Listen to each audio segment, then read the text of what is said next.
તમે જોબ કરો છો, હાઉસવાઈફ છો કે પછી સ્ટુડન્ટ છો, બધાને કામ લાગે એવી નાની મોટી સરસ એવી ટિપ્સ અને ટ્રિક્સ લઈને આવી છું, જે લગભગ બધાથી અલગ છે. તો ચલો મોડું ના કરતાં ફટાફટથી જોઈએ.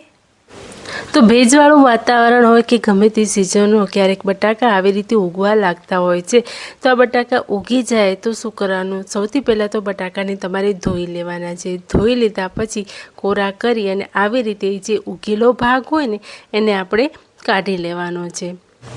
કાઢવાનું કારણ માત્ર એટલું જ કે બટાકા જો આવી રીતે ઉગેલા હોય ને એમને તમે મૂકી દેશો ને, આ ટિપ્સ કરશો તો ફરીથી બટાકા ઉગવાના જ છે. એટલા માટે તો બટાકાનો દરેક ભાગ ઉગેલો કાઢી લીધા પછી પેપરનો ઉપયોગ આપણે નથી કરવાનો. એટલા માટે જ મેં કીધું કે મારી ટિપ્સ કંઈક અલગ છે. તો પહેલાં તો આપણે જેમાં મૂકવાના હોય ને એ છાબડું લઈ લેવાનું છે ને એનામાં આપણે ટીશ્યુ પાથરી દેવાનું છે. આ અલગ છે મિત્રો, વિડીયોને સ્કીપ કર્યા વગર ધ્યાનથી જોજો. અને હવે આપણે જે બટાકાને સાફ કરીને રાખ્યા છે ને એ બટાકા આ છાબડીની અંદર આપણે મૂકી દેવાના છે. અને પછી ફરીથી બીજું આપણે ટીશ્યુ લઈ લેવાનું છે અને આ ટીશ્યુને બટાકાની ઉપર ઢાંકવાનું છે. આવી રીતે પૂરેપૂરા બટાકા ઢંકાઈ જાય એવી રીતે નથી રાખવાનું. થોડા થોડા બટાકા ખુલ્લા રહેવા જોઈએ. આવી રીતે તમે રાખશો ને તો તમારા બટાકા 15 દિવસ મહિનો સુધી ખરાબ નહીં થાય. છે ને એકદમ સરસ એવી ટિપ્સ. અને આ વધારાના કચરાને આપણે ડસ્ટબિનમાં નાખી દેવાનો છે.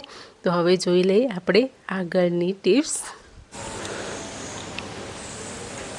તો ઘણી વખત શાકભાજી લઈને આવ્યા પછી ઘણા લોકો શું કરતા હોય છે કે આમને આવી જ રીતે ફ્રીજમાં મૂકી દેતા હોય છે, અથવા તો એને ધોઈને ફરીથી આવા જબલામાં મૂકી દેતા હોય છે, આ કોથળીમાં. પણ આપણે એવી રીતે નથી કરવાનું.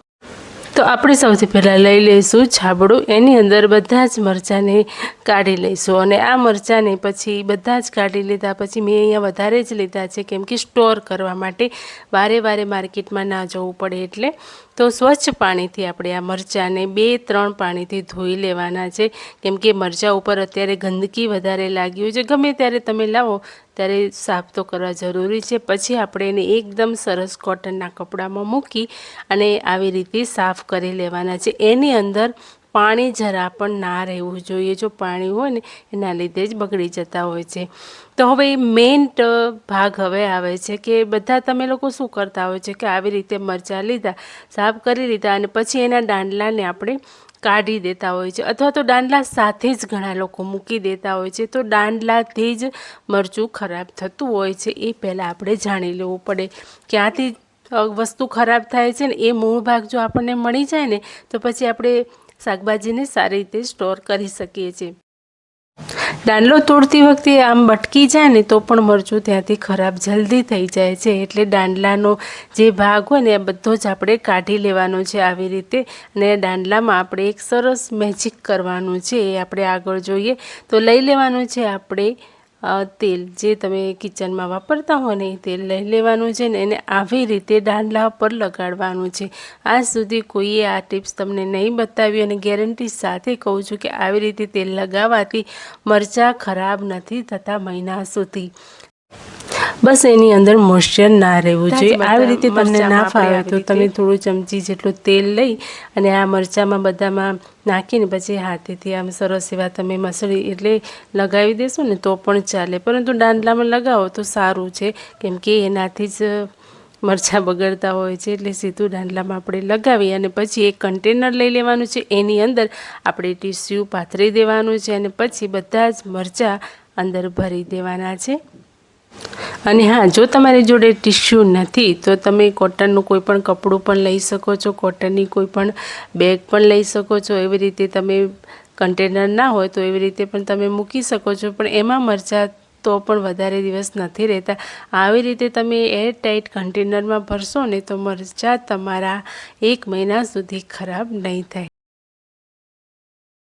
મિત્રો, આ આઈડિયા હું પણ પહેલી જ વખત કરું છું. હવે આ સક્સેસ જાય છે કે નહીં એ તો બનાવ્યા પછી જ ખબર પડે. તો મારી આ જેલ બેગ છે, એર કુલરમાં મેં આ બરફનું એટલે કે ઠંડી હવા માટેનું કામ કરતું હતું, પરંતુ આનામાં કાણું પડી જવાથી એનામાંથી જેલ બહાર નીકળી જતી હતી. તો વિચાર્યું કે આનો કંઈક જુગાડ કરીએ તો તો હું પણ પહેલી જ વખત કરું છું, એટલે હવે જોઈએ. ઉપરનું મેં આનું મોઢું કાપી લીધું છે.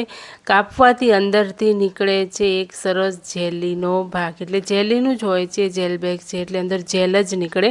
તો સરસ એવી ટ્રાન્સપરન્ટ વ્હાઇટ કલરની જેલ નીકળી છે. તો એને આપણે એકબીજા વાસણમાં લઈ લઈશું, કેમ કે આ ઢોળાઈ જશે. આમ પણ થોડી જ બચી છે, આખી પૂરી બેગ ભરેલી હતી, પરંતુ કાણું પડી જવાથી થોડું થોડું કરીને નીકળી ગઈ. અને અમે બહાર કચરામાં જ, એટલે કે ડસ્ટબિનના ભાગમાં જ મેં મૂકી દીધી હતી, પણ વિચાર્યું કે ચલો કંઈક કરીએ. તો અહીંયા બીજીનું પણ આપણે મોટું કાપી લેવાનું છે, અને હવે એને બીજા આનામાં તો સમાવવાનું નથી. તો શું કરીશું, આપણે લઈ લેવાની છે અહીંયા એક સરસ લોક બેગ. જીપર બેગ હોય તો પણ ચાલે, જીપવાળી નથી, પરંતુ અહીંયા લોકવાળી મારી જોડે એક આવી કોથળી પડી છે. તો જોઈએ હવે આની અંદર આ જેલ રહેશે કે નહીં. તો આ જેલને આપણે આનામાં નાખી જોઈએ શું થાય છે.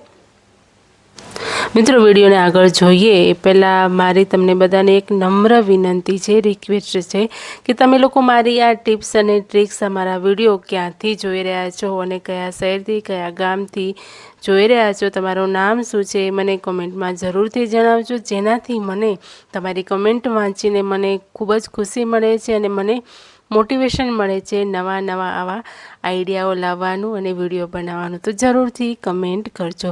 તો આપણે જેલને આનામાં ટ્રાન્સફર કરી દીધી છે.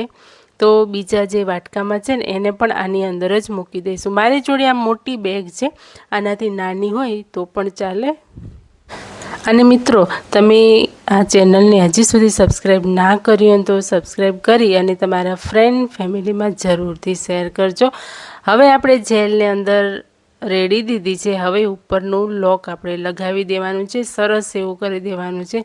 અને હવે આપણે નીચે આમ નમાઈને પણ ચેક કરી લઈએ કે જેલ બહાર ટપકે છે કે નહીં. તો અહીંયા જરા પણ જેલ બહાર ટપકતી નથી. આ આઈડિયા મારો સરસ એકદમ કારગર નીવડ્યો. તો મિત્રો, તમારી જોડે પણ આવી રીતે કોઈ જેલ પડી છે અને એની બેગ તૂટી ગઈ છે, તો તમે આવી રીતે કરશો ને તો આપણો ફરીથી રિયુઝ થઈ જશે, છે ને, એકદમ યુનિક આઈડિયા. તો મિત્રો, તમે હજી સુધી મારી ચેનલને સબસ્ક્રાઈબ ના કરી તો જરૂરથી કરી દેજો. મિત્રો, જો તમે જોબ કરતા હોય તો આ તમારા માટે ખાસ આઈડિયા છે.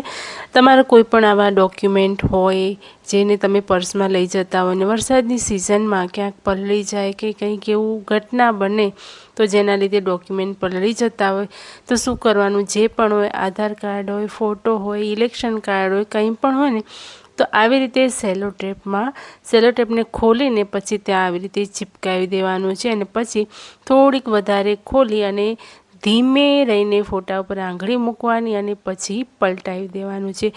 હું તમને આ એકદમ ધીમે ધીમે શું કામ બતાવું છું, કેમ કે ઘણા લોકો આ કરવા જતા હોય છે ને પણ એમને ફાવતું નથી, અને અચાનકથી કરવા જાય તો ફોટા પર આ સેલો ટેપ ચીપકી જાય છે અને પછી ઉખડતી નથી, ફોટો જ પૂરો ખરાબ થઈ જાય છે. એટલા માટે મેં તમને એકદમ ધીમી રીતે બતાવી છે આઈડિયા. અને આ સેલો ટેપ લેમિનેશનનું કામ કરશે. તમારે લેમિનેશન ક્યાંય કરાવવા નહીં જવું પડે, તમે જાતે જ કરી શકશો. અને ઘણા દિવસ સુધી નહીં, પરંતુ આ આજીવન સરસ એવું ચાલે છે. એકદમ યુનિક અને સરસ આઈડિયા છે. ઘણા બધાએ તમને બતાવ્યું હશે, પરંતુ આટલી ધીમી રીતે કોઈએ નહીં બતાવ્યું. તો છે ને, એકદમ સરસ મજાનો આઈડિયા. તો મિત્રો, ઘણી વખત અલમારીમાં કે પછી કબાટમાં કે આવી રીતે બહાર તમે ક્યાંક આવી રીતે પર્સ તમારા ઘણા બધા હોય કે અથવા તો બીજી બેગો હોય, આવી રીતે તમે લટકાવતા હોય ને તો એ રહેતું નથી, કેમ કે એ વધારે પડતું છે એટલા માટે. તો એના માટે સરસ આઈડિયા છે. તમારા જોડે રબર બેન્ડ તો હોય જ છે. રબર બેન્ડ ના હોય તો આવી રીતે કોઈ પણ રબર હોય ને એ પણ ચાલે. તો આવી રીતે બેગમાં અંદરથી બહાર લઈને ફસાવી દેવાની છે અને પછી સિમ્પલ જ છે. અને પછી તમે એકસાથે આ બધી જ બેગોને આવી રીતે હેંગરમાં હેંગ કરી શકો છો. એ એકદમ યુનિક આઈડિયા છે ને, એકદમ સરસ આઈડિયા. તો મિત્રો, આવી રીતે બેગને સરસ રીતે તમે સાચવી શકો છો.